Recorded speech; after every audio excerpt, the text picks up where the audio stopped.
Bienvenue dans cette troisième vidéo consacrée à la question suivante: de quel prestataire avez-vous réellement besoin pour organiser votre mariage? Avant de commencer, je tiens à vous apporter une petite précision.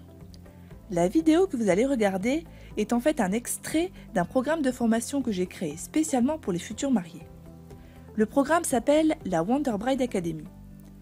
J'aurai l'occasion d'en reparler plus en détail à la fin de cette vidéo. Pour en revenir à notre sujet, ne soyez donc pas perturbés ou confus si vous m'entendez parler de modules ou faire référence à d'autres vidéos. Vous allez voir, la vidéo est de toute façon compréhensible et elle vous apportera un bon éclairage sur la question des prestataires. Je vous laisse donc maintenant écouter la vidéo. Module 2, la gestion des prestataires. De quel prestataire avez-vous réellement besoin? En fonction du type de mariage que vous allez organiser, vous n'aurez pas forcément besoin d'un prestataire pour chaque poste de dépense. L'avantage de faire appel à un professionnel, c'est bien évidemment la tranquillité. Vous n'avez pas à vous occuper de la prestation ou à demander de l'aide à un ami ou à un proche. L'inconvénient, c'est souvent le coût assez élevé qui peut plomber votre budget.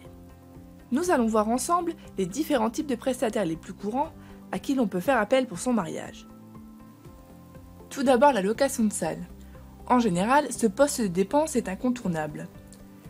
Les seules exceptions sont si vous avez un nombre d'invités très faible, on va dire inférieur à une vingtaine de personnes, ou si vous disposez d'une grande maison de famille qui vous permet de recevoir un nombre élevé d'invités.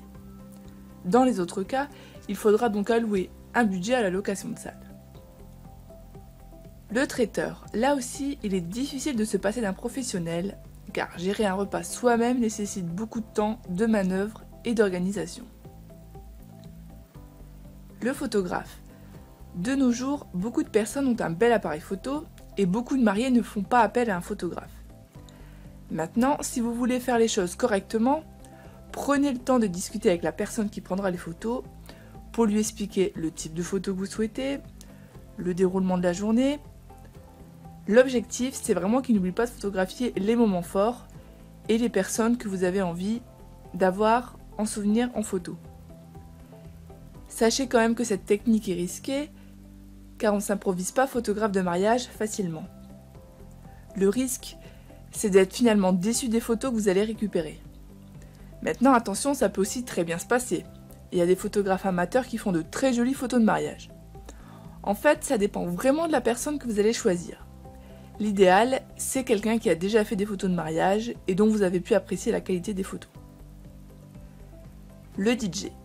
Là aussi, théoriquement, vous pouvez vous passer d'un DJ professionnel. Tout dépend de l'importance que vous accordez à la soirée dansante et à l'animation de votre mariage.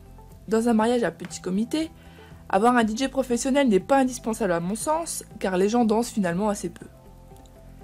En revanche, pour un grand mariage, ça me semble plus important. Je pense que si vous connaissez quelqu'un qui a l'habitude d'animer des soirées, ça peut être une bonne idée. Attention, pour animer correctement une soirée, il faut avoir l'équipement adéquat et donc du matériel de sonorisation semi-professionnel. Une mini-chaîne de salon par exemple ne suffira pas à animer une salle de 150 m². Le fleuriste.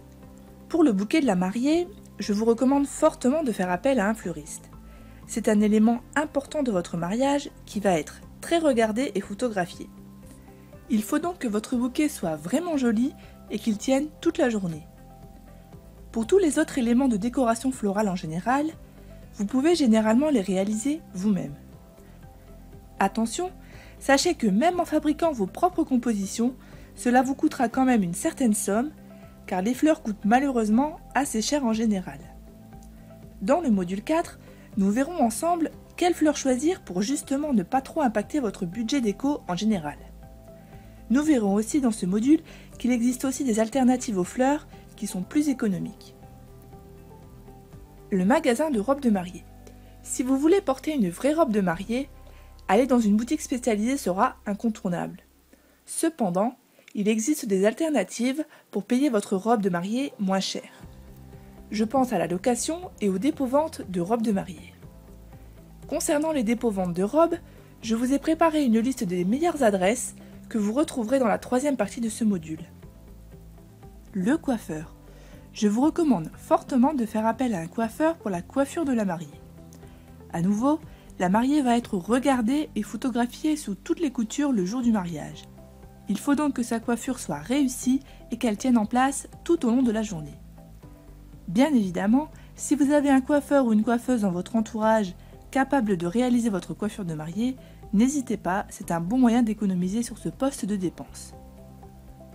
Le maquilleur, c'est pour moi un poste de dépense un peu plus superflu. En général, on sait se maquiller soi-même et on sait ce qui nous va. Maintenant, si vous avez envie de vous faire maquiller par un professionnel, faites-le. Ça ne coûte généralement pas si cher que cela. Au final, ça aura très peu d'impact sur votre budget de mariage. Nous voici donc arrivés à la fin de cette mini-formation gratuite. Ces derniers jours, nous avons vu ensemble beaucoup de choses.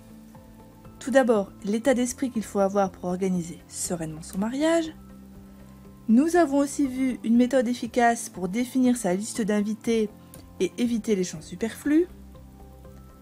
Nous avons aussi vu les 4 grands types de mariage qu'il est possible d'organiser et comment cela impacte les différents postes de dépenses. Et enfin, nous venons de voir à quel prestataire vous devez faire appel en fonction du type de mariage que vous souhaitez organiser. J'espère de tout cœur que ces conseils vous ont aidé à y voir plus clair dans l'organisation de votre mariage. Maintenant, vous vous posez sans doute encore des questions et c'est tout à fait normal puisque c'est la première fois que vous organisez un mariage. Par exemple, pour votre robe de mariée, vous avez alloué un poste de 500 € mais vous ne savez pas où vous allez pouvoir trouver une robe à ce prix-là.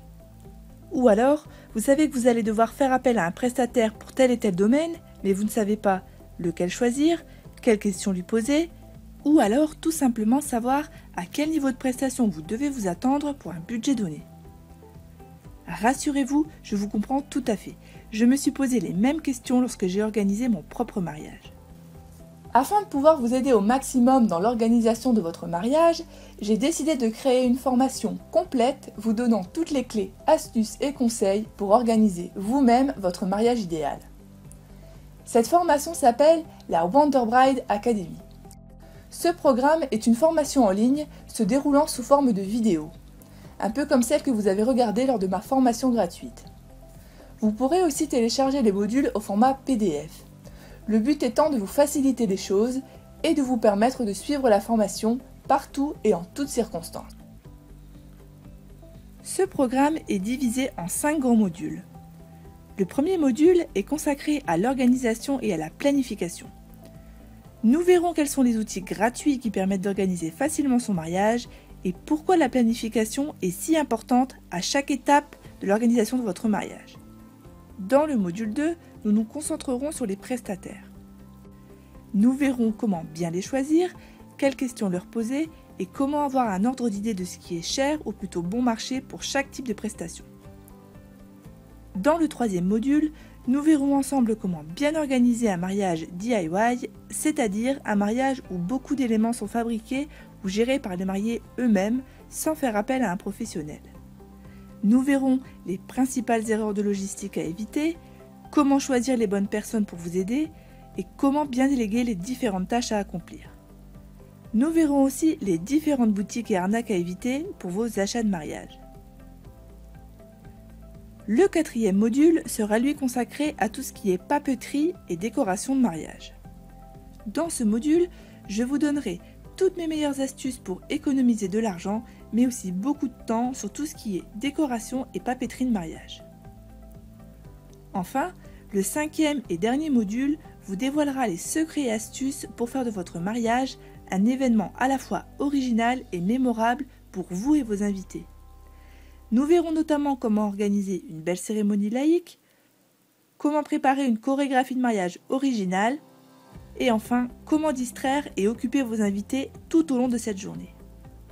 Le programme contient aussi des fichiers complémentaires, comme un organiseur de mariage au format Excel, un modèle de rétro-planning pour votre mariage, une liste de tâches à déléguer pour le jour du mariage.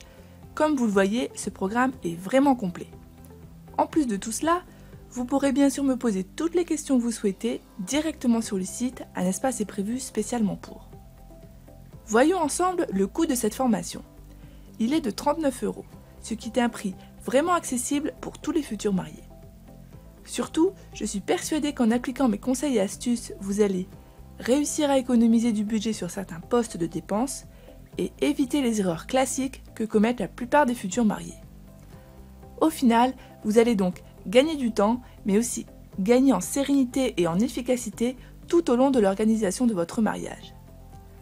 Si vous rejoignez le programme Wonder Bride Academy, vous y aurez accès pendant une durée de 18 mois, ce qui vous laisse suffisamment de temps pour bien préparer votre mariage et visionner les différentes vidéos. Si vous sentez que vous avez besoin de conseils pour l'organisation de votre mariage, je serai ravie de vous accueillir dans la Wonder Bride Academy. Pour en savoir plus et vous inscrire à la Wonder Bride Academy, cliquez sur le bouton orange ci-dessous.